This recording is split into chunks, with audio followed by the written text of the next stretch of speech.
India Meteorological Department has issued a red alert for the very severe cyclonic storm Biparjoy over Northeast Arabian Sea.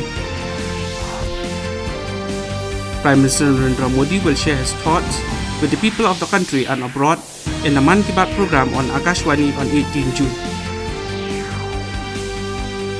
Enforcement Directorate had arrested Tamil Nadu Electricity Minister Senthil Balaji in the early hours this morning after 16 hours of inquiry yesterday.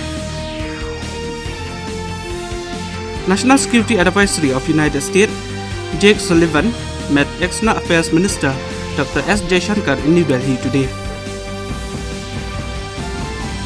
The Indian team, comprising 280 members including 198 athletes, has left for Berlin, Germany to compete at the Special Olympics Summer Games.